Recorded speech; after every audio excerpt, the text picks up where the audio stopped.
Yes. The Lord, thank you once again for the opportunity of giving us, Lord, whatever tonight, that their county business diligently. Let us always put you first and what we do. In Jesus' name we pray. Amen. Just play the music. To the flag of the United States of America and to the republic for which it stands, one nation, under God, indivisible, with liberty and justice for all. I would like to thank everyone for coming out. I would ask if you have cell phones, please place that on silent. The Cocke Legislative Body will meet in regular session Tuesday, February 22nd, 2022 at 6 p.m. in the Circuit Courtroom at the Cocke County Courthouse. The following items of business will be considered. Roll call.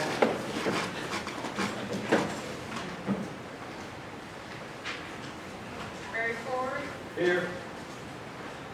Calvin Miles, Here. Caleb Blazer, here. Clay Blazer, Here. Norman Smith, Here. Terry Dawson, Here. Jonathan Lyles, Jeff Esslinger, Here. Dan Bright, Here. Casey Gillum, Here. Forrest Clevenger, Here. Debbie Fairdahl, Here. Kyle Schutte, Here. Gary Carter. Here. All right, next we have the approval of last month's minutes. Do I have a motion to accept those? A motion from Ms. Blazer, a second. Second from Commissioner Wright. Do I have any discussion? Seeing none, all those in favor signify by saying aye. Aye. Any opposed, like sign. That motion carries. Number 3, elections, appointments, and reports. The following notaries to be approved: Jamie E. Jackson, Crystal Lee Whaley, Maxwell David Woolums, Famous Isaiah White, Allison Marie Lowe, Kevin M. Phillips, Angela S. Grooms, D.W. Hoover III, Tammy M. Maxwell, B. Faye Fish. Do I have a motion to accept it? Motion from Commissioner Ford and seconded by Commissioner Ball. Is there any discussion? Mr. Chairman? Yes. I received a phone call today of a person who had turned their paperwork in a little late, and we could consider, I told them I'd ask if we could suspend the rules. They could paperwork in. Yes, we needed the application. All right, let's get it. After this. Okay, all right, as long as they're okay. All right, so all those in favor signify by saying aye. Aye. Any opposed, like sign. That motion carries. Do I have a motion that we can suspend the rules? Make that motion. All right, motion to suspend the rules from Mr. Clevenger and seconded from Commissioner Gillum. And the person that we have here is Lori Paget. Yes. Yeah, so I mean, they have their paperwork here. Everything is good to go. We need to vote on it. Yeah, I'm sorry, you're right. All those in favor of suspending the rules signify by saying aye. Aye. Any opposed, like sign. All right, so now we're going to just, and this Mr. is, Chairman, I'd like to make a motion that we add that to the list of the package. all right, we added Lori Paget to the list. Do I have a second? Second from Commissioner Ford. All right, is there any discussion? Withdraw. Seeing none, all those in favor signify by saying aye. Aye. Any opposed, like sign. All right, that motion carries. Thank you. All right, moving in the matter of approving the quarterly revenue and expenditure report for the Cocke County Board of Education, that was enclosed. Do I have a motion to accept that? Motion from Commissioner Gillum. Do I have a second? Second from Commissioner Clevenger. Is there any discussion? Seeing none, all those in favor signify by saying aye. Any opposed, like sign. That motion carries. In the matter of any committee reports, budget. Okay. Mr. Chairman, the Budget Committee recommends the approval of the attached transfers and limits and waivers committee of the same for the county. All right, so do we have a motion to accept these? All right, motion from Commissioner Ford and seconded by Commissioner Rawl. All right, any questions for Heather about them? I do have one question. There's one transfer from employee dependent insurance and law enforcement supplies, $15,000. I'm sorry, your letter's not in there today. I'm We do that a lot. I've noticed in the past 2.5 years. I really don't want to get into another habit of transferring money for extra money, and that money needs to go back into the general fund. If you budget enough for supply, for the law enforcement supplies, you should have enough money in there. That's $15,000 if you go back, you know. And I don't know the particulars, it could be understandable, but through the years, we can have a lot of transfers at the end of the year. You know what I mean? It's going from one account to the other, it's a surplus, and it's just like, well, we've got it, let's spend it. Yeah, there's not room for that. But I really, I hate these, I hate them. Let me You explain. get not budget enough for law enforcement supplies, you make a mistake, get it next year. That money, if it's not spent, needs to go back into the budget. The reason behind that is Derek was in charge of the budget, and he had a spreadsheet we did not find about law enforcement vests.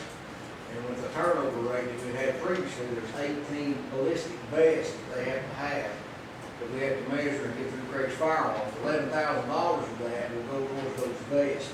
Now, the grant will only cover $2,800 of that. And obviously, the reason why we're moving that is $3 or $4, no, it's more than that.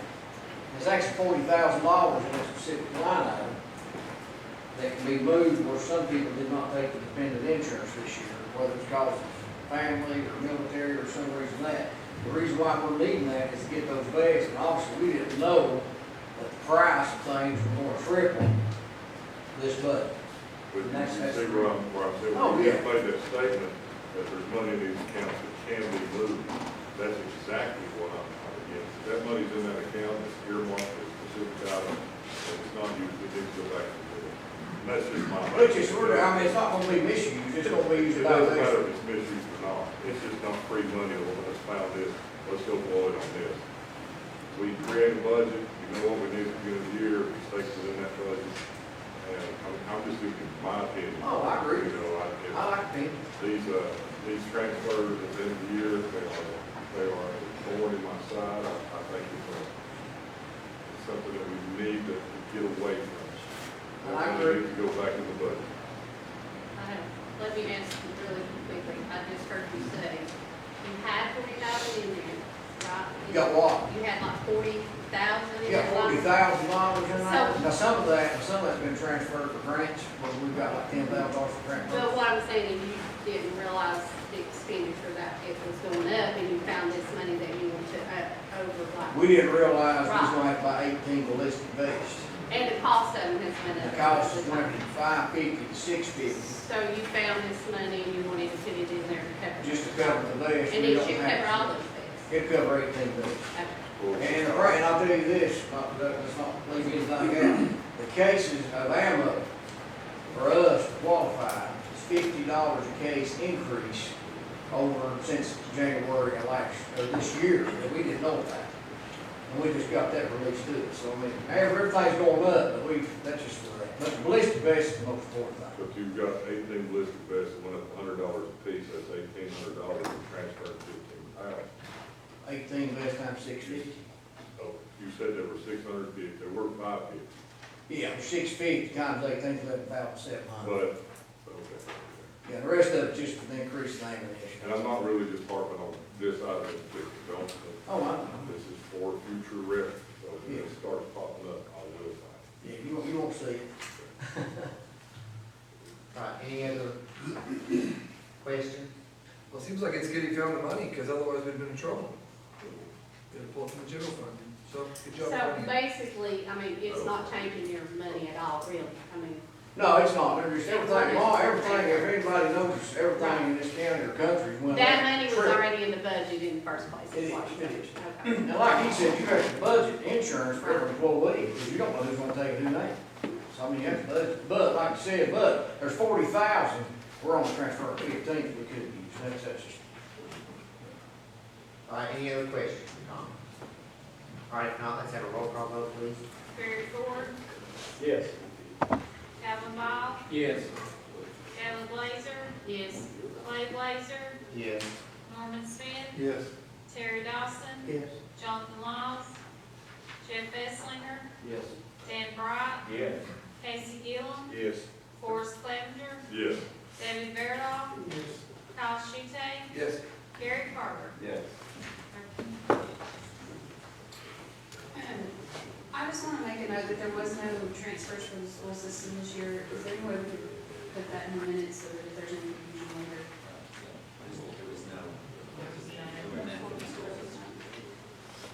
Okay, Mr. Chairman, the Budget Committee recommends the approval of the attached budget calendar. All right, we have a motion to accept the attached budget calendar. I have a motion from Commissioner Gillum and a second from Ms. Blazer. Is there any discussion? Gillum and Blazer. Casey. Thank you, Casey.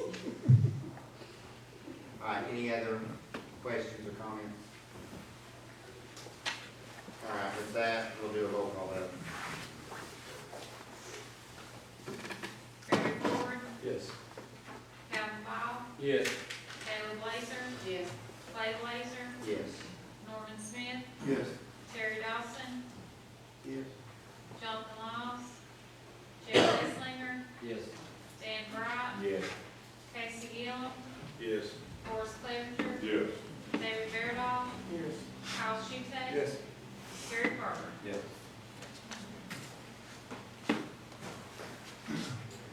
Okay, Mr. Chairman, the last thing out of the Budget Committee is the Budget Committee discussed a spending plan for the ARPA funds. That is also attached. And I have one amendment that I myself would like to make to this. Under support public health response, COVID-19 mitigation prevention, we're talking about building a building. I would like to amend that to say build or revamp a building, rehab a building. Purchase and relocate. Yes. Purchase and I would put that. All right, we have a motion to accept this and we can discuss. All right, a motion from Commissioner Brown and seconded from Commissioner Gillum. All right, and are there any questions about this? Yeah, I have a question, and there was, talk of $1 million being available to, send to the road department. I was wondering if there's any way that we can get this, make a motion to, maybe make a motion to start the, process of getting the highway department the $1 million I think that we can give, right?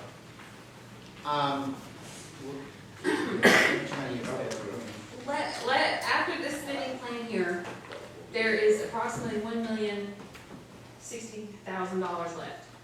Now, this does not include, let me preface this, this does not include what was discussed in December for the industrial park funds.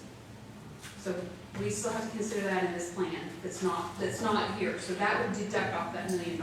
What was that amount then? That's $447,000. Can we do $500,000 for the road department, and that would cover that? For paving. For paving, yeah. Should be going for the paving. And I will add this, just so people can start getting in their mind now, the budget, whenever it comes up, the highway department's gonna be asking for more than they normally have because of the price increase of everything. The oil and the paving has went up, the fuel has went up. So, I mean, he's been running pretty much off the basic budget that we've been doing for not just his term, several other terms, but I just wanna make everyone aware that there is gonna be an increase on the budget for requests due to price increases on things that we need to buy. I mean, it's just. And the only comment that I would say, I mean, that was discussed, I mean, I know Heather and I have talked about that pretty extensively, the mayor and I have talked about that pretty extensively. One of our issues that we were looking at is still number one, coming out of Washington, we're still waiting on that infrastructure bill, and I'm going back to the very original guidance that was given to us with ARP funds, or whatever these are, ARP funds, yeah. Where the ARP funds, we were told very specifically not to use them on those highway projects, that money would come along from the infrastructure bill. Now they've kind of backtracked just a little bit, so that was part of why we left a certain amount over and we didn't include the paving. Personally, I don't have any issue. I mean, I think that's, you know, that's something that we're gonna need to do. But this also, if you think about it, if you take another $447,000 out of that, that just gives you about $650,000 worth of wiggle room. My main concern is if any of these projects are short of $100,000, I mean, and again, that's not tons of money, but we don't have an extra $100,000 in the general fund to make up for any shortfalls. So before we approve for that particular aspect, I mean, I know where you're coming from. I'm was the not really thought process. I don't have to really request for it to go through tonight, I'm just asking the process of maybe getting it started, of getting it maybe going. No, I mean, Because now this is a tax break, this is gonna help, in order to get that 500,000 to pay, it would be an incredible tax increase on land taxes to get that amount.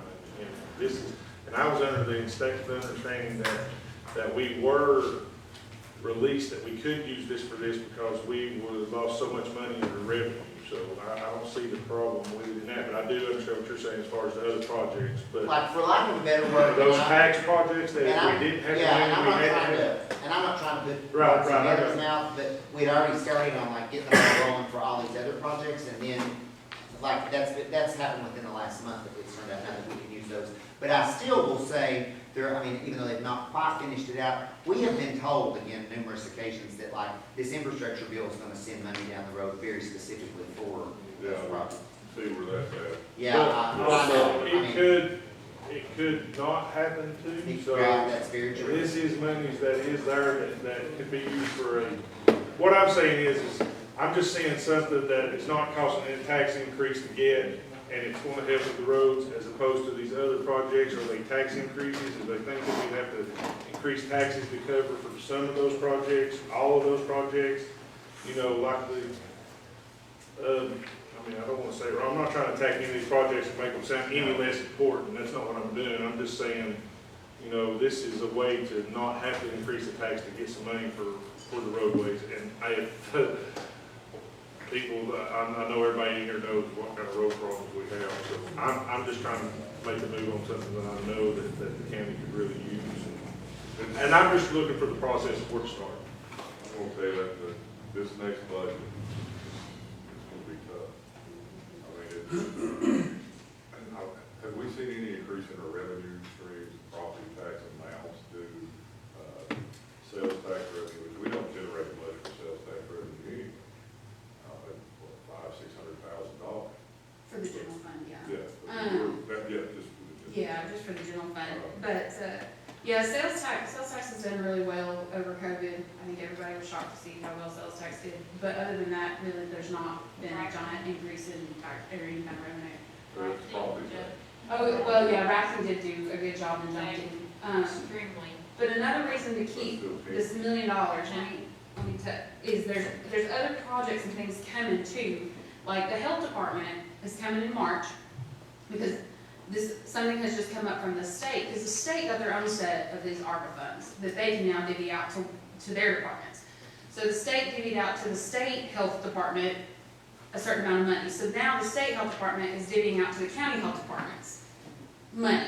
Well, we have to match this grant, and they're going to kind of talk about all this in March, but we're going to have to match this grant of $116,000. But we're going to get $465,000 worth of improvements to our health department.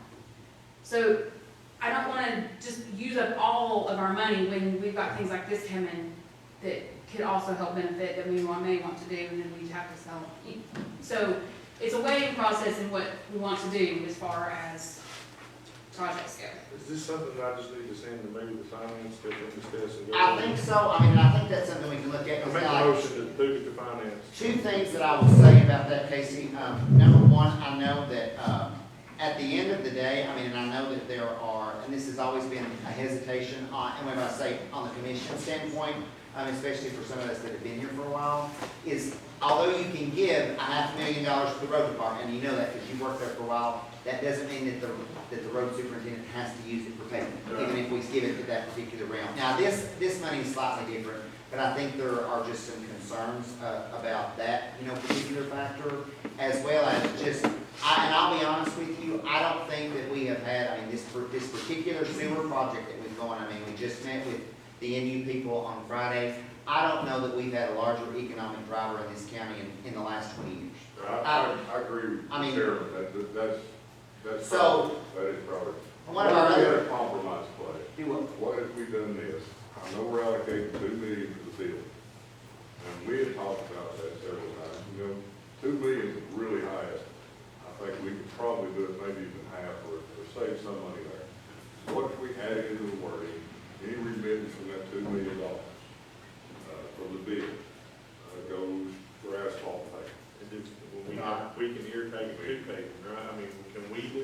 said, we going got back this in- money, it goes to pay. Yeah, if we come in under, if we build this building for 1.2 or 1 million to sue us, we have to sue us, but it may be 1.5. Whatever remittance we have out of that, we can agree now to send that to pay. Can we earmark it for that though? But, yeah, That's the The question. remittance. is it up to us to tell the superintendent what to do with the money, or does he, do we? I think with this particular money, if we said you have to use this on paving, then you have to use it on paving. Okay. Like that, the rest of it. In his regular budget, that may not be the case. No, I mean, I think I'm good with that. I don't, I don't see any particular issue with that. I just don't, I guess the only thing that I'm thinking about is, this is the plan that we're submitting for this year. Let me also say, you only get to submit one a year, and then we would have to make an addendum like next year. All this money has to be spent by 2026. But we also, I can assure you, we're not gonna have this, we're not gonna know how much money is available for paving for probably a couple of years. That's the other aspect. And that's just, you see what I mean? It's kicking the can down the road just a little bit. But I'm good with, It's just something, we are. Yeah. I'm really just looking at it to save tax dollars and fill a need. well, because if you looked at it that way, including what we were allocated for them this year in the budget to spend, that would be $2 million. If they would, an additional $2 million. And historically, they just asked for $500,000. Yeah. Because this year's the first year that they, we kind of insisted that they go ahead and send help again, fund balance. Or that you wouldn't have that. So I don't know, what do you all want to, I can go either way. I thought he made a motion to send it to finance. Yeah, I like All that. right, so send this particular one to finance. Just to discuss and see if we can find any openings. I'm sorry, I apologize. It should go to budget, I was just gonna say it should I go to say budget. budget. Okay, Yeah, budget, I'm All sorry. right, so it's going to budget. so it's going to budget, Yeah. okay. That's just that, yeah. Yes, okay. All right, do I have a second for that? Pete Bryant, seconded that. All right, is there any more discussion about that, sending this back to? But now, our 2.5 is going direct, it is going out now for the city. All right, wait a minute, what we voting? All right, that's why I'm trying to keep everybody out. All right, so right now, we're just sending that back to, sending back to the study of this extra money going to paving. That's going back to the budget committee. That's out of the support public health response, right? For the building, anything extra. All right, so let's just start there. All right, so who wants to send that back to budget? Signify by saying aye. That's just that particular item. That's just that particular item. Which was, All right, now, we're back to our original motion, which is this spending plan that Heather has presented as it is listed here. Now, I know that obviously when we go back to budget, there may be some addendums to that, but I think that we can still go ahead, yes. Now, I have a question. The original on the water and sewer, when they talked about that originally, was it 2 million? Did it go up, or am I off? We have discussed 2 million, we've discussed 2.5 I know million, in and here I have the included system 2. or whatever came, they said 2 million, so at that original time or whatever. Yeah, I think back in the What's fall, when we changed? had a workshop, we said 2 million. Right, So I have presented 2.5 here. So what's changed? Why are we doing 2.5 and not the original 2 million? Has the school system asked for more for the sewer? or Well, they were- I know we're saying the project is going to the school, but that's just kind of a landmark point to get it to. And because the school has needs that the sewer project would help. Right, which But is great. so 2.5 is just gonna help that project even more. We can back it back down to 2 if that's what. No, I just didn't know what had changed from the original, that's what I was. Originally, that was a pretty good guess, Okay, without having everything from Ken and the engineer firm. okay.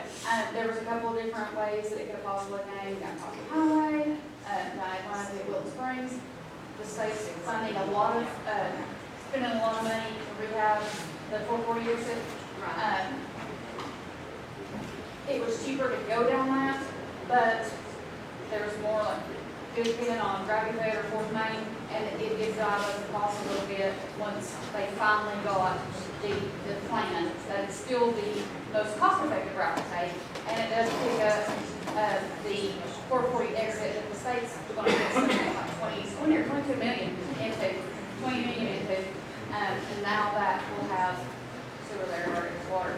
But that's the initial increase we finally got to finalize. I just, I get rid of like 20 for the fall.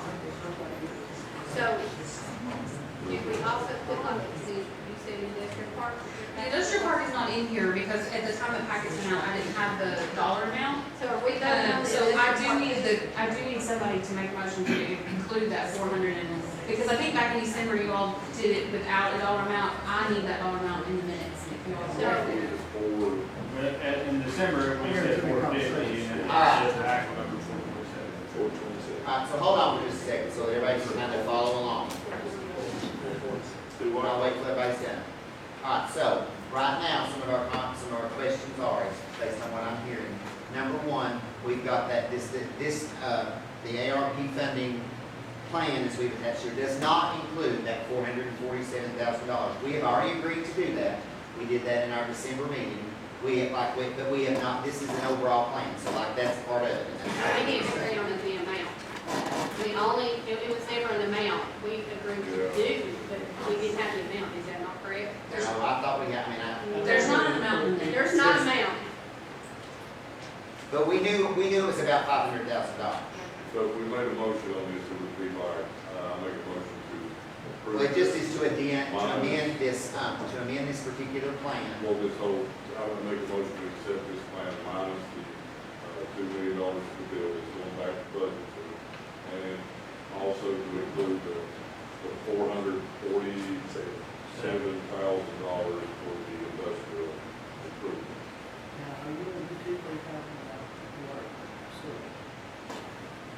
Very in that. I didn't get it.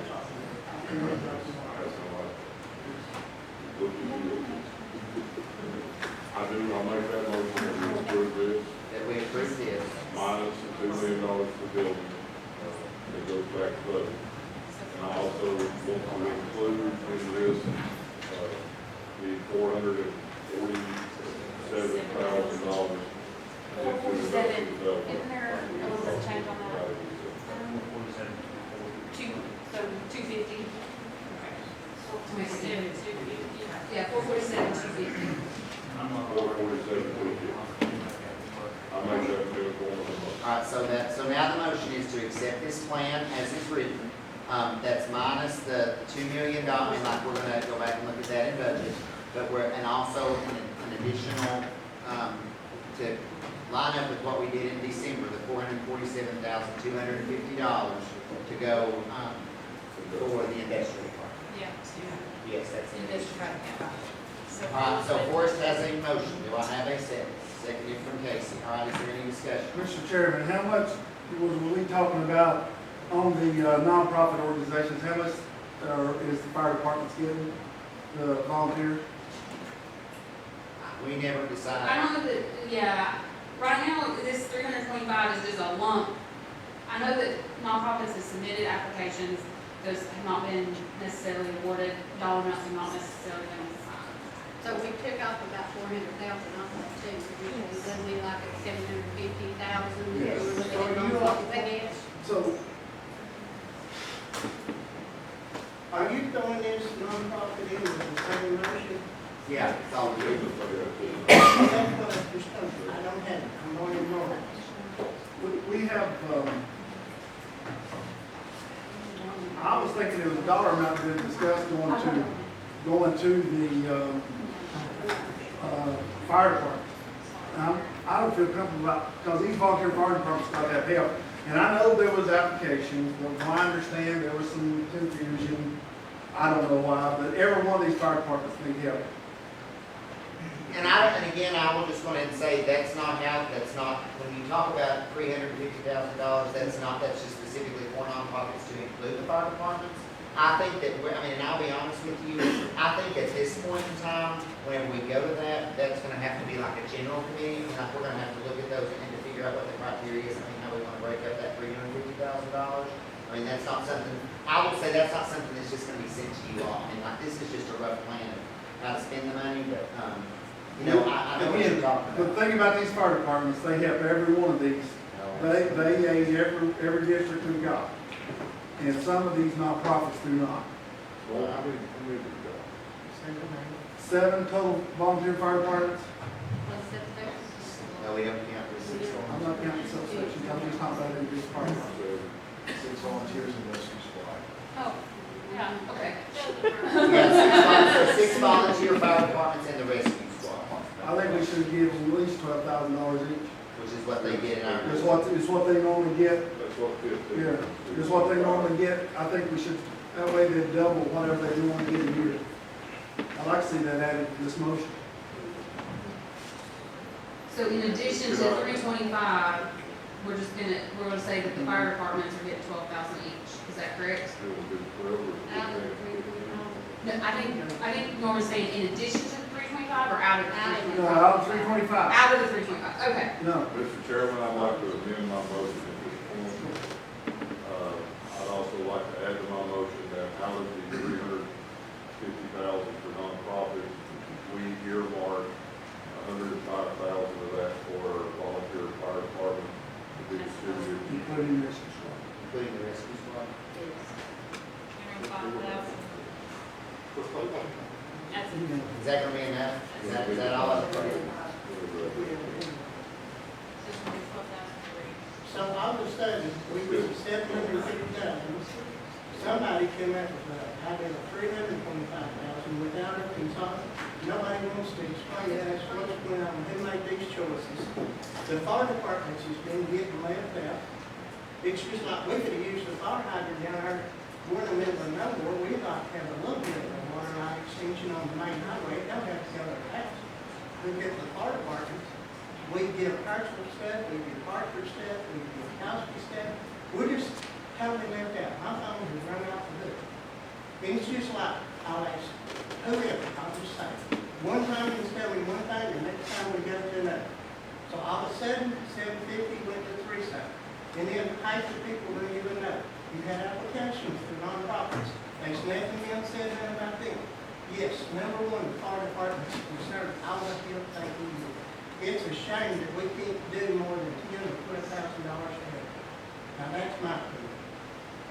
We also. You're sending all this money to Cosby, Hartford, and all these other people. Yes, this infrastructure is extremely important. But also, we got 7 districts that deserve something too. And it's time that we done something to help our people. Ben Norman represents the 3rd. I ain't saying nothing in there for none of us. And I'm just speaking but for us. It's time that somebody spoke up. We do understand that. I am just totally frustrated. We understand that Senator has been left out a little bit in this. Yes, Along with they those- took our water line grant Very- 2 terms ago. Along with other districts, some people may not think that it's exactly fair that Cosby gets sewer line ransoms and that Hartford gets one also. So we're making an investment here like this. That's We acceptable. we're making an investment like this. We will have return on this. When that return comes in, we will be in better shape to be able to help cities, to be able to help, the other districts. If we spend the $2.5 million on something that generates no return, we just, I don't think we've done what we need to do. Didn't we not have the principal library board twice when they were supposed to have enough money to build that? They came to that. They come out, so have I asked for stuff. And I'm not saying I'm anybody better than anyone else, but Ben Norman represents the 3rd district, and I'm here tonight asking for help. That's what we're supposed to do for our districts. Casey, did you have something? No. But we've got so many other things to understand and feel like this has been left out. We have to. We've got the highway department that can't patch and pave the roads. We've got a sheriff's department that can't pay their employees enough money in order to keep them working. I mean, we've got a lot of these. We just give them money last month. It's like everybody's got their hands out. Everybody's got their hands up on something. And right now, we see the biggest need for the biggest return in order for us to come back and be able to help everybody is by doing what we're doing. And we're not doing it because we like Cosby better than Senator. If somebody wants to go down to Centerview and start building $1 million homes or vacation rentals and generate revenue, that's the direction it'd be going. But unfortunately, they're not going that way. They're going this way. Did I just not mention we needed a water line before we can hook them to the fire hydrants? Yeah, all I I can didn't sort of, ask to go to nobody's house. but I mean, the only thing that I will say is I'm having met with, Newport Utilities, they are consumer driven, and they're gonna take the water lines and sewer lines where there's business. And I'm not gonna put words in the mouth, but the meeting that I was at last week, that's what I was told, pretty much. Well, then if we're gonna do it, then maybe they don't need our $2.5 million. And Lucas, you can correct me if I'm wrong, but, Lucas is in the process of getting a grant to do a study of what it would cost to run water, sewer, in all portions of the county. But it's multiple millions of dollars, and, I mean, hundreds of millions of dollars. And so there's no way to do that except for in smaller increments, like this one, like the $500,000 ARC grant, the $500,000 community development block grant, that doesn't go very far. And when you get out into rural areas where the population is sparse, those grants won't even cover it. And it's all going to be a cost for the county. You can't get those through grants because they have to put those grants where the most amount of people can get water. So when you've got long stretches, that those grants aren't going to go there. And hopefully, before long, he'll have an idea of what our goal would be to get water all the way down 160, or wherever you all would like to see it go, and then that will give you all something to work toward. And if this is right, and, we can run it and get a hotel for 440 and start getting that, and these businesses that come along start putting money in, and that's money that you all could put toward those expansions and the costs that would be incurred to get to the more remote parts As of far as the county. Oh, you're good. As far as these ARC grants and these CDBG grants, in 2011 and 2012, I don't know if you remember, Mr. Chairman or Clay, they was or Calvin, they was studies done at that point, and there was at least seven different lists, and they were promised, we're gonna go down this list each time we get a grant, and we're gonna run water to this place. There was something happened, and I'm wanting to think it was Del Rio.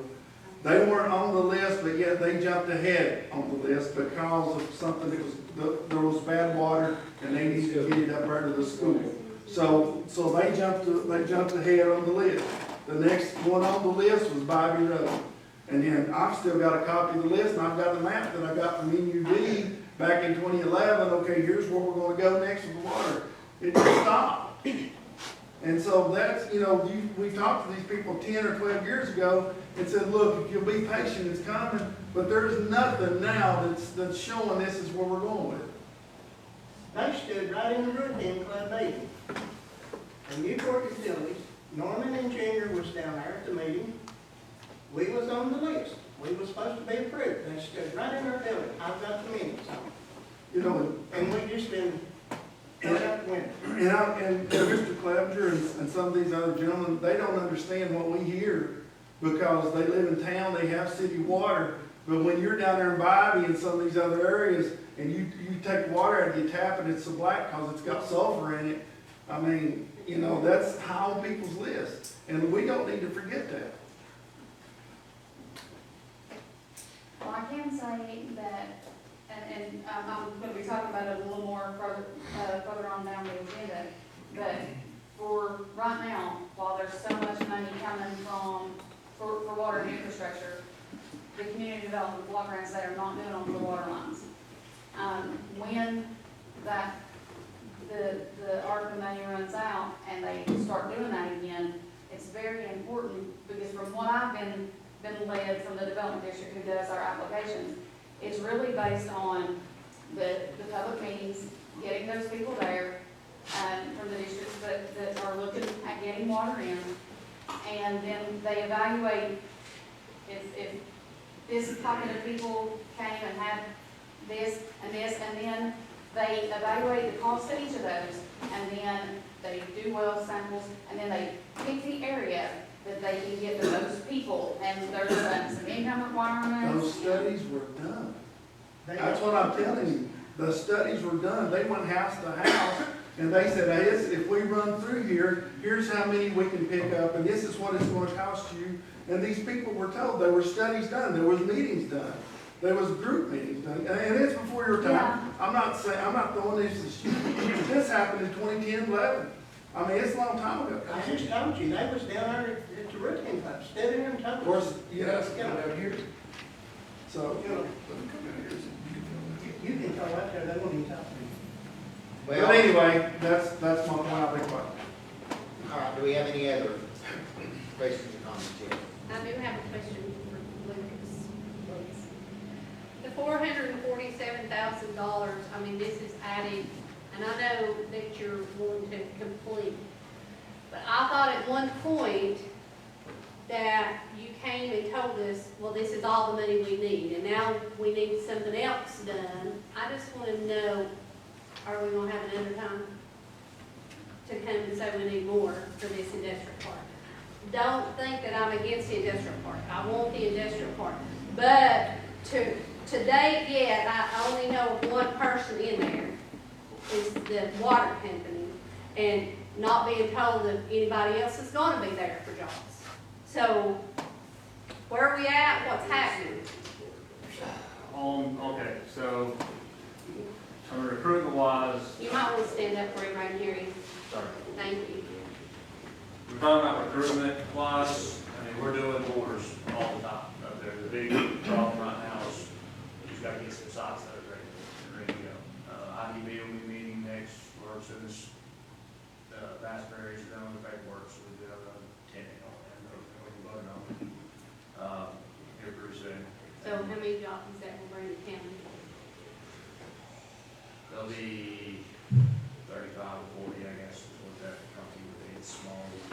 So my question is, and please don't think I'm not directing this, I just want to know, just for the people in this county, and where you put so much money in that industrial park, when we are going to land somebody like a Conagra or like, that has living wage jobs.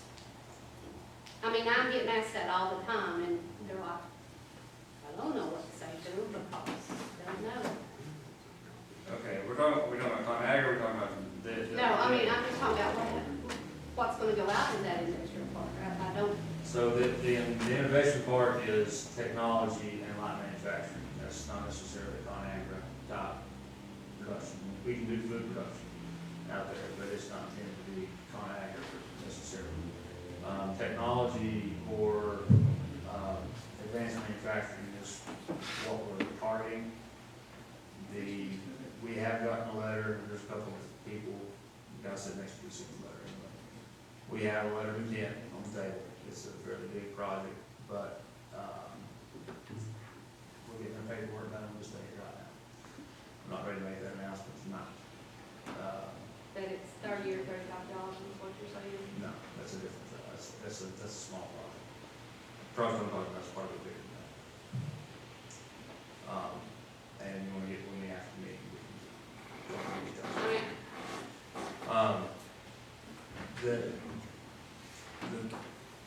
This 447 was what I came back in December. This was the intent was to get the road. Will we refinance the money and extras? Yeah, this also aids with the site development grants and with the investment grants that we have resolutions on this past week. So is this money going to do that? Are we going to cut and ready to go with everything that we need out there? Or are we going to have to need more? With the invest grant and the site development grant, that will complete the process. Yes, we'll be done. So that project will be complete? It will be done. That will And you're cover. not going to come back and say you need more money, is what I'm asking? I sure hope not. Well, I hope not too. I'm just going to say, because we could have used that money for something else, you know, had we known up front a long time ago. I just feel like we've been asked 2 or 3 different times for more money that we started out with $300,000 or $400,000 3 or 4 years ago. I might be wrong, but Well, I haven't asked for more money since the budget was made the first time. The last time I asked for money was this one, all above and beyond. And it's just now time to vote on our funds. Okay.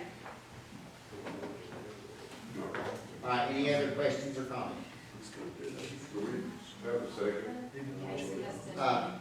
Oh, Casey has to agree to amend that, yeah, you and Casey have to agree to I'd like to call the question.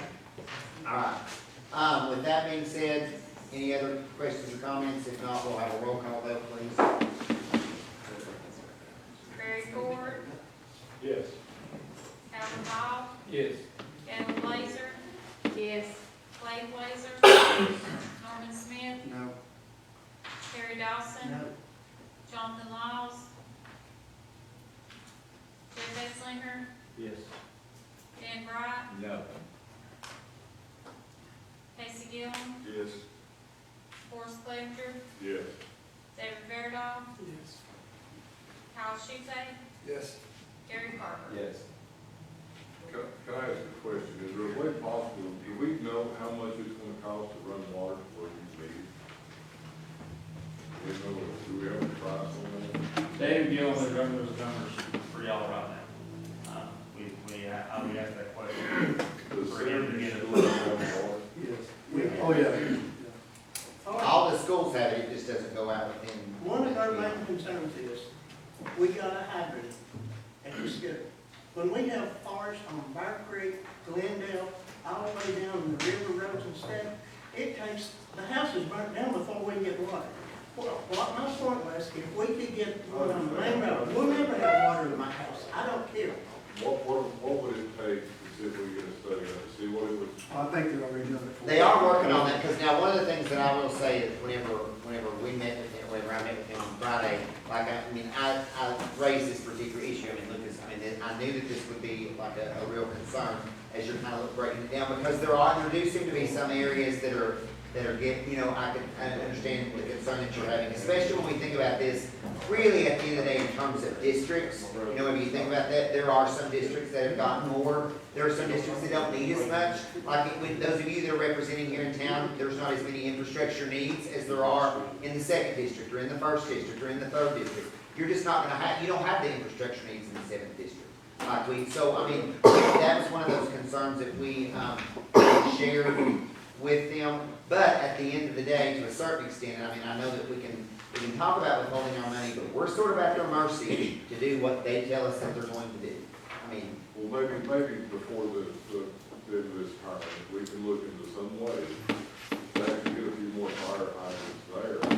Because we had talked to EMU at one time, and they were willing to run fire hydrants, but that thing changed right now. See, there's no water line there yet. You gotta have water to have a fire hydrant. But can't they come up from the school?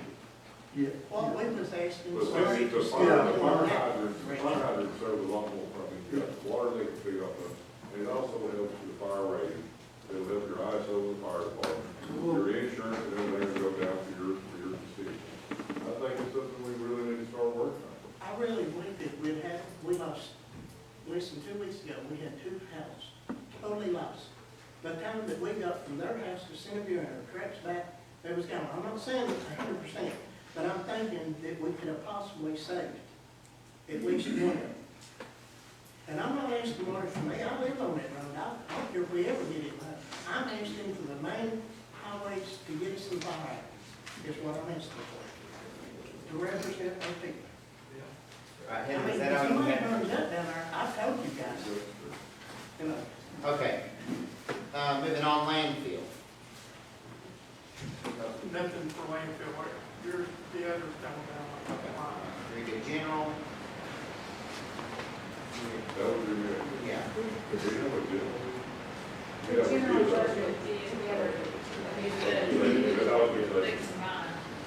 And we didn't have it. We didn't have a quorum. We have a quorum. But we are setting another meeting March 3rd, to go back over this. So, if anybody, if you're on the general committee, this is an extremely important matter. If you can't make it, talk to your counterpart, maybe they'll show up.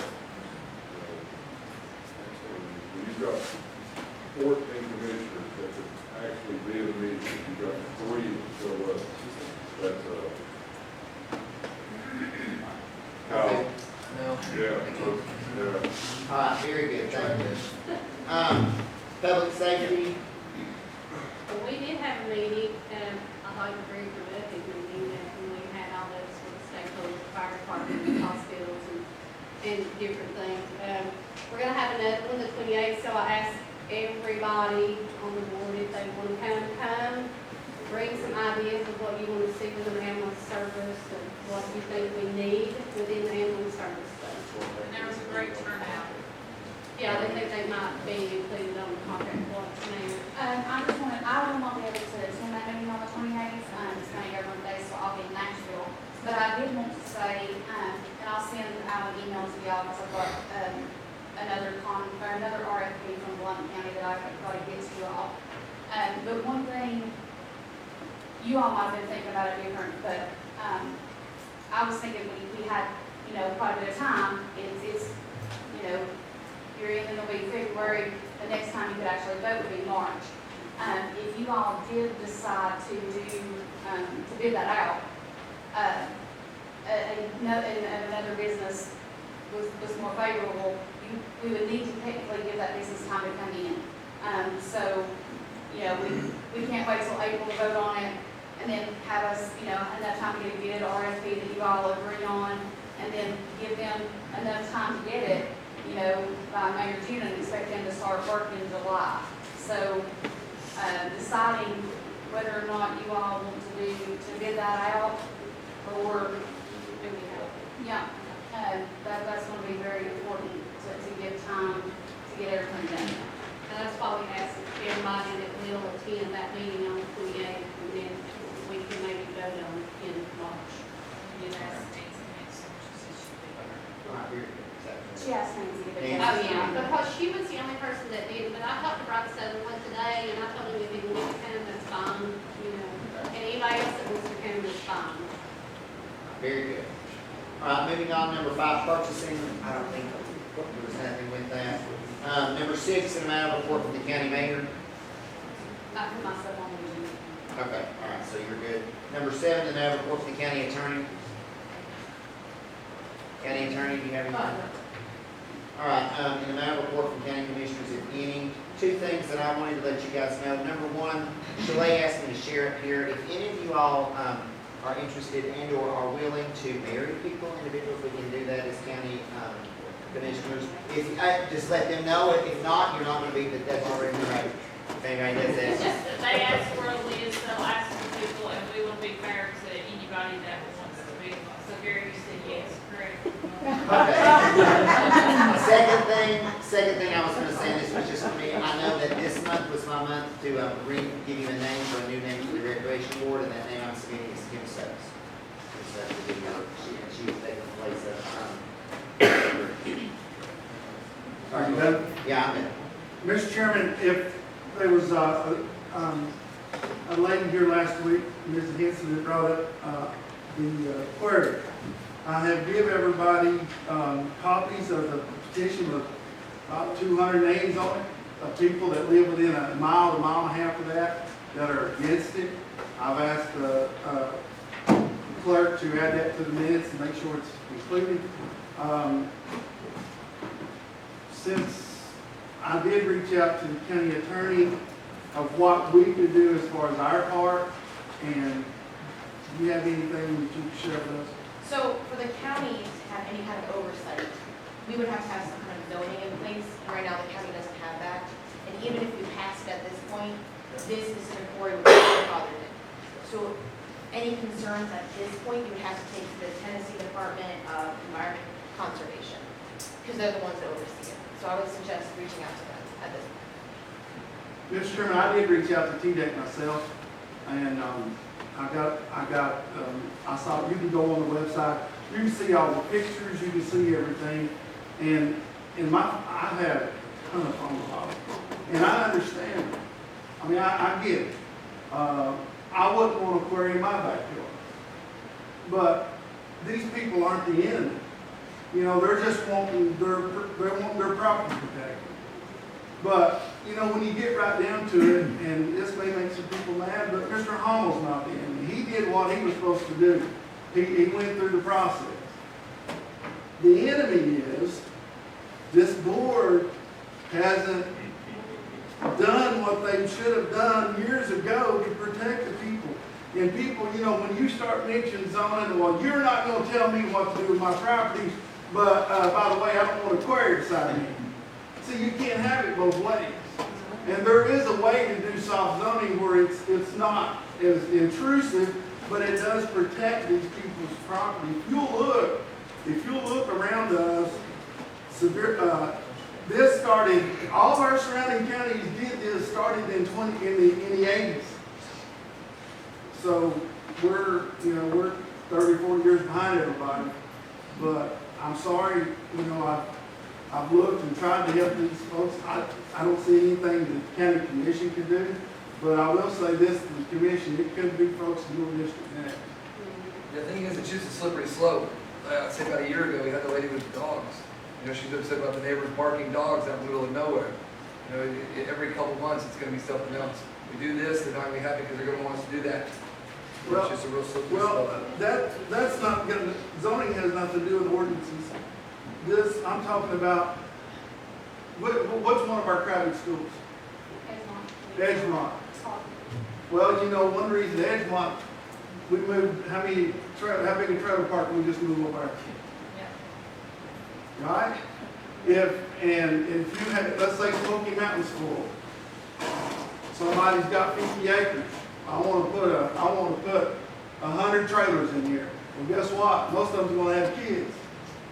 So without any kind of planning, you're killing these schools because you don't know if there's any infrastructure. At least they could go before the planning commission and say, here's what I can do. Planning commission could look at it and say, yeah, we have the infrastructure we need. That's all I'm saying. Well, also, we need to look at, you know, you got industrial, you got residential, and commercial homes. We need to look at that, especially in high densely populated areas. It's just like you brought up Edgemont. We don't want somebody coming in and putting in a commercial development across the street. You know, it's not good for children, whatever. Or a plant, or some sort of good. You see what I'm saying? When we got highly or densely populated areas, subdivisions, or other areas that we need to look at. Hey, you know, you've got these other, like in the Hollies, or back here in the country, there's nobody living there. Hey, we can't really do anything with that, but we need to protect the people who have to protect the people. I just say, again, I have a lot of people that have just moved in here the last couple of years, that invested their life savings, and now they're within a half mile of the quarry.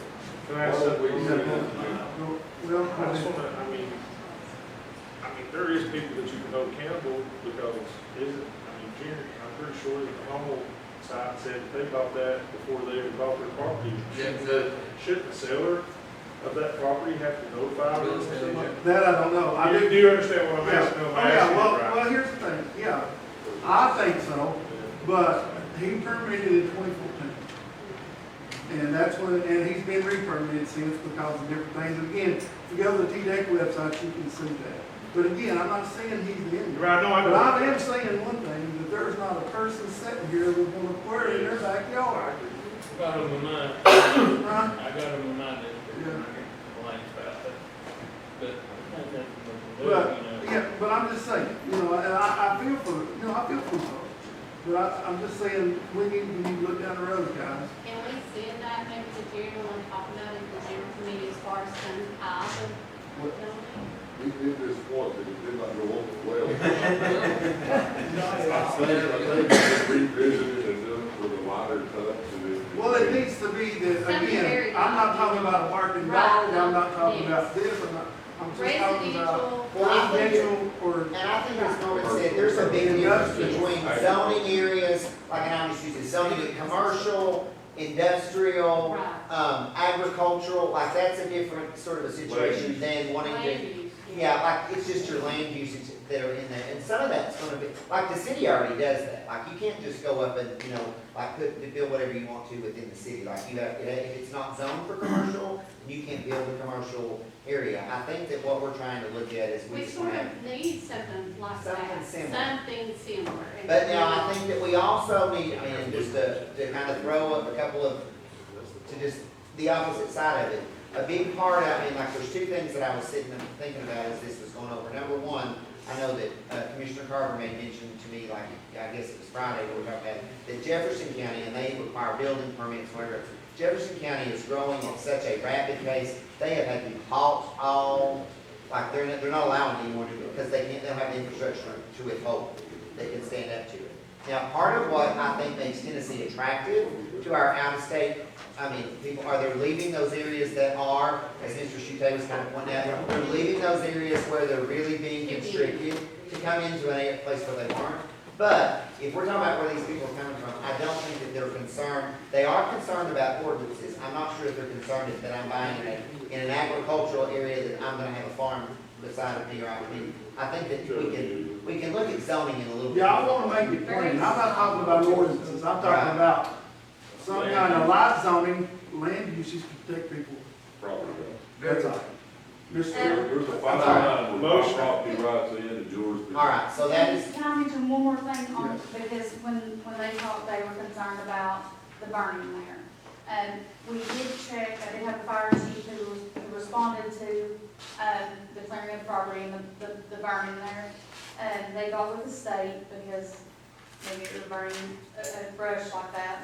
Investigator Rapper said that, Hummel did not have to have a burn permit according to the footage away from the forestry tree line and his, and because, due to the distance away from the tree line, he also was not required to have someone sitting with the fire.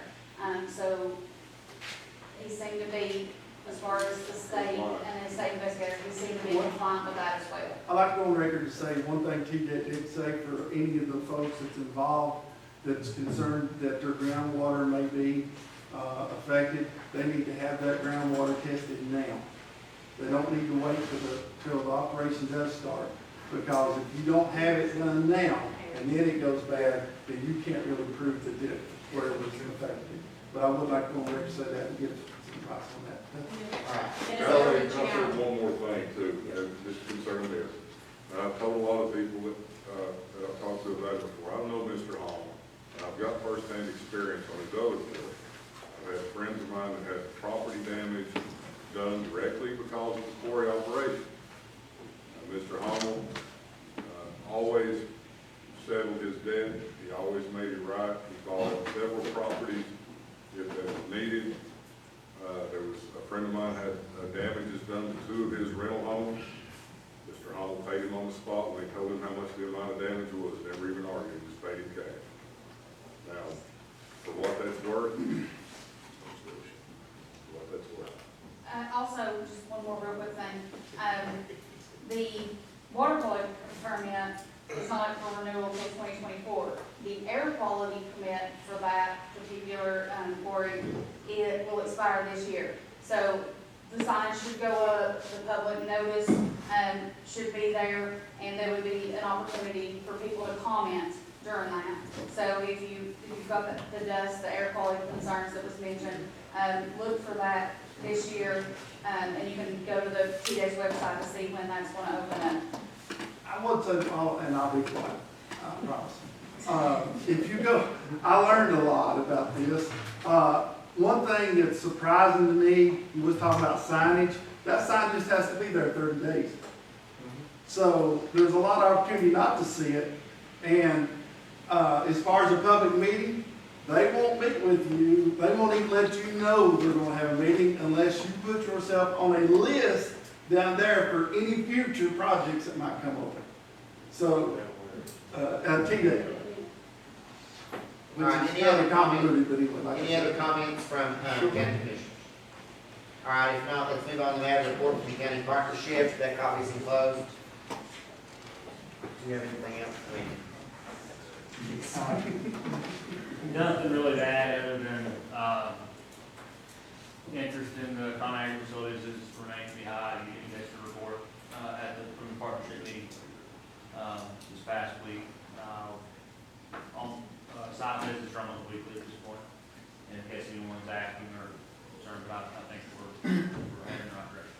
We did the rafting permits today, and like I was talking to Ms. Malonsky, we did have several of the rafting owners that was asking about the, bike trails and stuff. So I've asked her, is it okay if they reach out to either one of you on that? I've asked, the DRRA leadership to encourage each of the business owners, or anybody within the group that can involve. Joe and I can send them out an email, and that way, because that was a question today they were asking.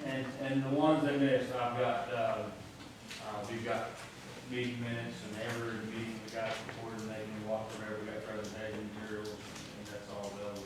Okay, that makes sense with that. And have whatever they want, and encourage them to get it. Thank you. All right, thank you. Moving on, in the matter of the report from First Call Ambulance Service, that copy is enclosed. In a matter of a report from Cocke County Beautiful, that copy is enclosed, as well as a report from Friends of the Animal Shelter. In a matter of report from the County Corrections Partnership, we don't have anything there. All right, new business. In the matter of approving a resolution to establish an adventure tourism district in Cocke County. We had this once before. We extended it once through a letter. You can only extend it once. So, and I apologize for that not being in your packets. I had to email it later. But Linda and I had some questions for the state. We hope that we can just designate the whole county. We can't, the way that the law or the General Assembly passed it to allow for it, we didn't. So Linda decided that it would be good if we could put the watersheds in to cover as much of the county as we could. We wanted something in every district. So we are asking to pass this resolution so we can apply to be a tourism district in the areas. I move to approve. Resolution approved, seconded from who, Commissioner Wall.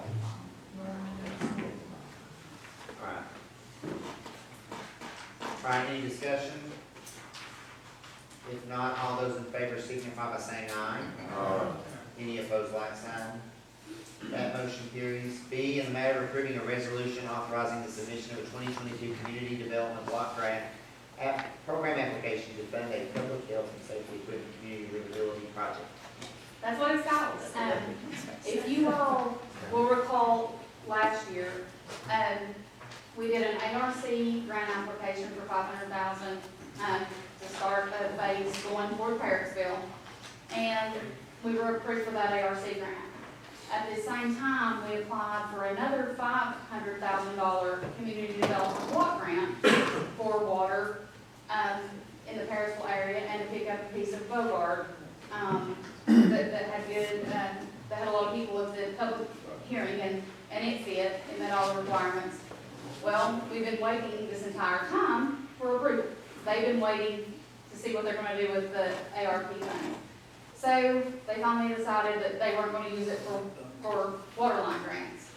So they called to tell me that we didn't get the community development block grant for that water line grant. So I asked if there was something else. So they're going to transfer that to an ARC grant, and so they can do it through an ARC grant. So we'll have 2 ARC grants for $500,000 each. So that gave me a small window of opportunity from now on to the 15th, because you can't have 2 community development block grants open at the same time. So I don't have a lot of time for this one, but and you can't use it for water lines, but you can use it for a few other projects. And health and safety equipment, community livability was one of them. Another one was like daycares and workforce development. You can't pick apart the pieces, like you can't put some for this and some for that. You have to do it all toward one of the causes that they have. So what we would like to do for this one is for safety equipment, a new fire truck for the county fire department. One of their trucks is 22 years old, one's 18 years old, and the newest one is over 2 years old. And the maintenance is just really, really high on those, and having a truck down, due to maintenance leaves them with two, and sometimes that's not acceptable. At one point, they even had to use one of the volunteer fire departments. So that was like a pretty good piece of the grant, because it's $420,000 to $440,000. And the other portion remaining, we'd like to buy, a boat for the, Swiftwater Rescue Team, a boat and trailer. And then hopefully there would be other small amounts to fill in for some various things that we'd be allowed to get with what we're allowed in the grant. It does have a match, so to get all those, the county's match would be $41,000. But that would basically be paying $41,000 to get a new fire truck. The boat alone, with the trailer, is I think $30,000, somewhere close to it, so we like buying that and getting a fire truck for free. All right, we have a motion to approve from Commissioner Stevens, second from Ms. Blazer. All right, is there any discussion? All right, because there is a match with this, we'll need to do a roll call vote, please. This is ARC grant. Yes, it is. Community development.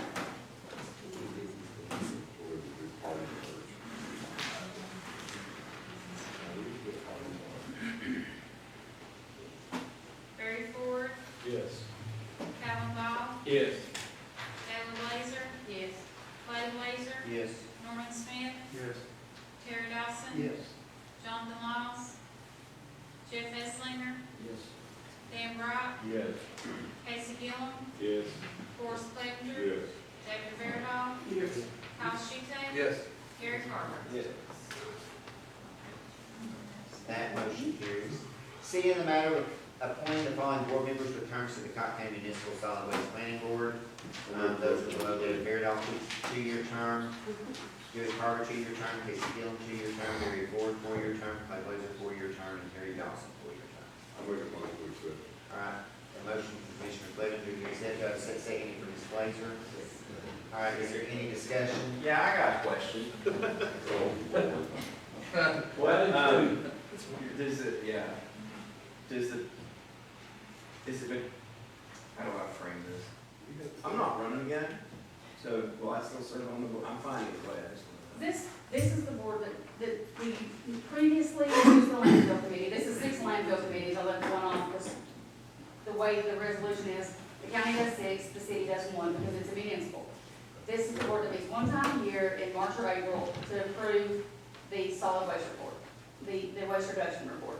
So has to meet in April, we switched in September, so when it does have to meet again, yes, new people will have to be appointed. All right, any others? All right, all those in favor signify by saying aye. Aye. Any opposed, like sign. That motion carries. All right, D, in the matter of request from emergency responders and hospital concerning the upcoming ambulance contract.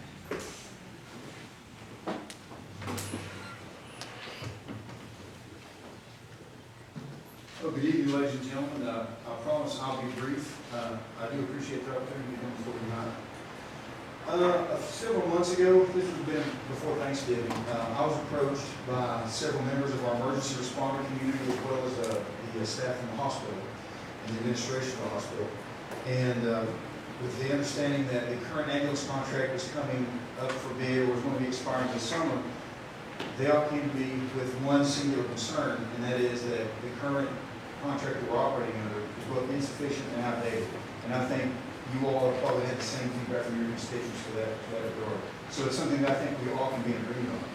So during that meeting, we tried to think, well, what could everybody do? What could we do to make that better? What solutions would we find? And the answer that we came to was decided was that they asked me to go around to all of the chain, the links of the emergency care chain, from the first person on the scene to the last person at the hospital to give care to that patient before they're released to go home or are sent from a facility, and to ask them, okay, what do we need? What do we need to change and do different? What matters to you?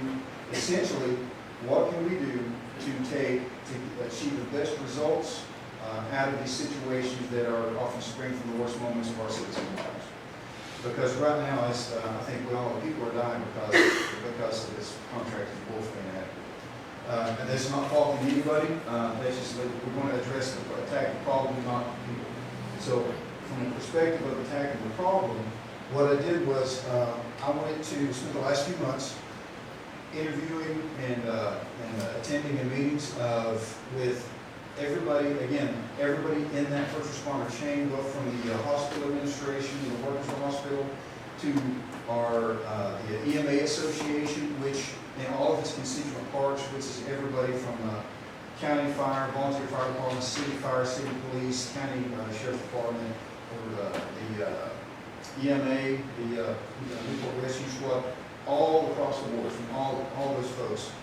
And what I did was, the goal of doing this was to give you all one concise package at one time, all together, so that you're literally on the same page, of information and requests from your responder community and care community, so that you would have a foundation upon which to build and negotiate this contract going forward, so that you could have all the information in your hand in one place. So did this make everybody's package? I'm not. No? Okay. Yeah, we've got some in here, it's going to stop date for Lowell, Massachusetts, will stop date on the 3rd, on that. What I've got is, I'm going to be brief, and we'll just go over it, and whatever you don't have, we'll make sure that it gets to you. It's in digital form, but look, everybody's package looks a little thin, so it doesn't look this thick, so. I can go make copies. That's okay, we can, whatever you need, because it's a lot of copies, so we'll just do it. But I'm just going to go over briefly, and as you get the materials, you'll know why each piece is there. It boils down to 6 things that our emergency responders and caregivers are requesting from us. Number 1 is don't get wrapped up around in the contract around the number of trucks. Yes, have a minimum number, but what it amounts to over and over what we hear again is response time, response time, response time. That's what it's about. So the verbiage in our contract, ideally, would be about exactly that, response time. So whatever our vendor needs, whichever vendor we go with, whatever they want to go with, whatever they need to provide for that, that's going to be up to them to decide, and we can negotiate the price. But when it comes to it, we're going to say, okay, we need an average response time, and if you go outside of response time, there's going to be a constant price to pay. Now, the best practices for these response times indicates, obviously, it's going to take longer to get out to up to the head of Cocke than it is to somebody who's closer in. Right now, outlying areas are going to have longer response times. So the best practices indicate splitting the county up into zones or bands and saying, okay, this is the maximum response time for this outlying area, like a bullseye. When they come in, this is the maximum response time here. And that's something else that we tell our citizens, hey, if something happens, this is what you can expect your response time for emergency care to be. So this will help our people, whether it's somebody just moving in or somebody who's maybe retiring, thinking, okay, or has a medical condition, to think, oh, this is the response time, will that work for me? So this will help inform our people as well. And this is not a part of the packet that you got. I just want to give everybody these. And it's in that spirit. We're going to, and what we're recommending is a data-driven approach. So what we want to do is, our current, this came from First Call. Thank you for this information. And what this is showing, if we use a data-driven approach, what we can do is allocate assets and resources so that we can best anticipate and quickly respond to situations or emergencies where they most often pop up. So if we use, again, that data-driven approach, I think is going to be key in this, in anticipating and responding and kind of leaning forward in the saddle, as we used to say in the capital. Number 2, transport availability for the dialysis center patients and the medical center patients. So in other words, people need rides to come from dialysis. They're having to wait all day long on these transport. Other folks being transported from the hospital to, say, to Knoxville or to Morristown. If they're having to be shipped to another one transported to another one's facilities, what's often happening is they're having to wait, the hospital administrator told me that, like a week before I talked to him, that there was a woman who sat in the ER that had internal bleeding. She sat for 24 hours waiting for her out of the hospital. And that's just unacceptable. And what's happening is, it's creating an effect to where the ambulance service will be out of vehicles under the current, again, it's addressing the contract, not the people, not criticizing the individuals. But what's happening is the ambulance service is saying, we don't have enough trucks to transport folks to the hospital. So that means what happens in the ER is it's not just a treatment center, but it's also a triage center. So oftentimes the function of that is a flow through to say, okay, these folks need to go to Knoxville, this needs to go to Morristown, these folks need to go here and there. And so if that's cut off, if that spigot, so-called, is cut off, then they can't have outflow, which means they can't have anybody else come in to get full. So what happens then is that the police or the ambulance service says, we've got somebody who's got a broken foot. We're full, so we're going to have to take them to Morristown. So now we're transporting, we don't have an asset to transport internal bleeding out of town, but we can take a broken foot. And it just gets everything backwards. It flips the system on its head. So that's the kind of situations that we're running into regularly, and it's creating negative, let's just call it, what you like, I guess, mildly called negative healthcare outcomes for our patients, for our citizens. So that's going to be something that has to be addressed. Number 3, whoever our vendor is, they ask that they commit to help with the training of our first responders, to increase the level of training to our volunteer departments, our fire departments. Something that has been suggested is even to have our folks at our volunteer fire departments in our city and county trained to such that the city's already there, trained to the level that when they get there, they can make the call. Do we need an ambulance? Do we not need an ambulance? Or do we need air medevac? So if you have somebody there, they can say, oh, we don't need an ambulance. Then that way you don't have somebody coming out again for, say, a broken foot to Bobby while somebody in Cosby is having a stroke and there's no ambulance available for them. So it's a more efficient use of that asset. Number 4, number 4 is we need to make sure that we're not completely exclusive. So if, do you guys have this, at least, this letter? Okay, so you can follow on that. So number 4 is, if we have a situation where say there are no trucks available or no transport assets available, we can call somebody else and get that done. We're not contractually obligated just to that one, even though they can't service us. Number 5, what we're looking for, again, if we focus on average response times, if our provider gets outside of that average, gets outside of that agreed upon, that negotiated standard, if they get out of standard, then there must be a consequence for them doing that. As my understanding is right now, there is no consequence for 0 calls, for 0 trucks available. So what's the incentive to follow the contract if there's no enforcement? And lastly, and this is a huge, this is something that could be the linchpin of the whole deal here. Lift assist calls are a major issue, and that's across all of our responder entities. One of our fire services informed me at our last Emergency Response Association meeting in January that they have over 300 calls a month. That's 10 a day, and that's minimal for this lift assist. Lift assist is I can't get out of the bathtub, or I need to go from the chair to the bed, or the bed to the chair. They're most often non-emergency, but you're using that emergency asset to fulfill that role. And also another problem with that is a lot of our responders are getting smaller while their patients are getting bigger, and they get there and oftentimes they can't go. So there's another resource that has to come over and help them. So if we can work with our vendor, or even internally, maybe the city and county work together to find an answer to that, that's going to help the situation tremendously. And then that's pretty much those 6 items. If we can address those 6 things, that will address the vast majority of the concerns that came from our hospital and emergency responder community. And lastly, the packet, we'll make sure that you all get copies. Just like I say, it's way too much to make copies for you guys right now during this meeting. We'll be here till this time going out.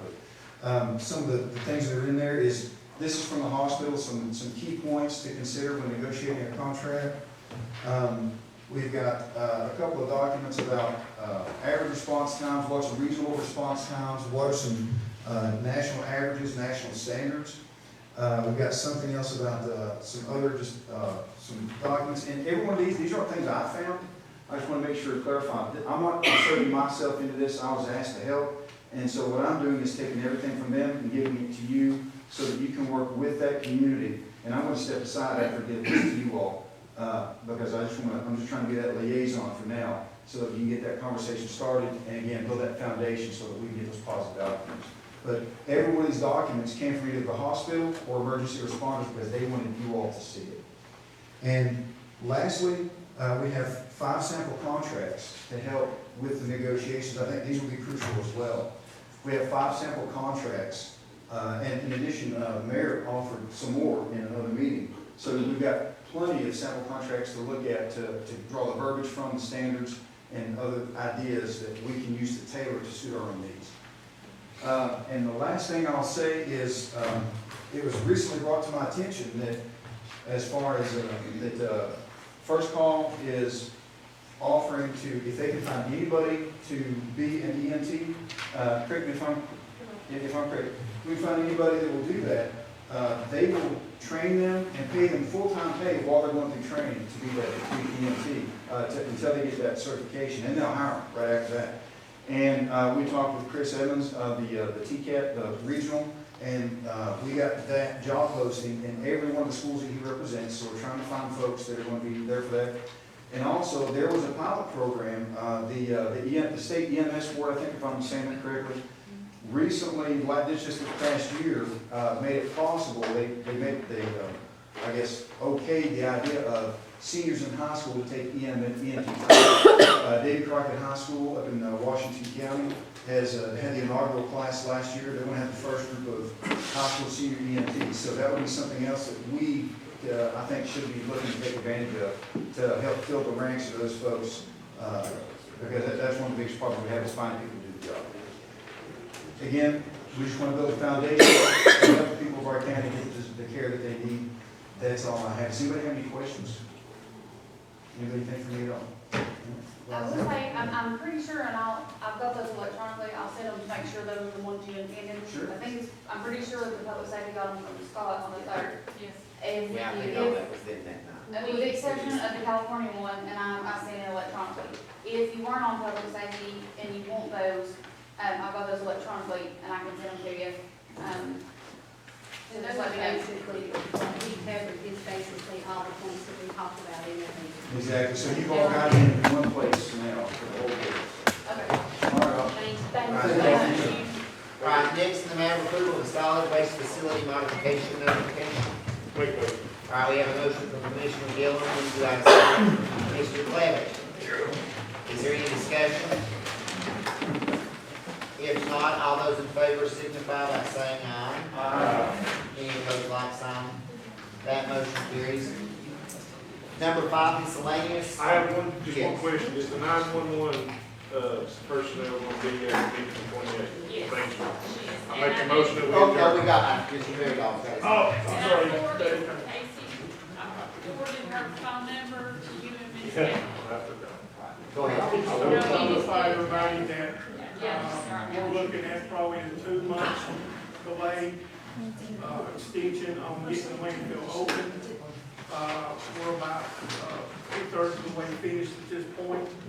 And the chairman also wanted to ask you, on things like this that doesn't involve money, can he sign off on these without coming to the full CLB? Yeah. Modifications, no. Okay. There's any contribution to the auditor, any modification of a contract has to come before the commission. Okay, that's fine. Any, all right, with that being said, any other item of business? All right, motion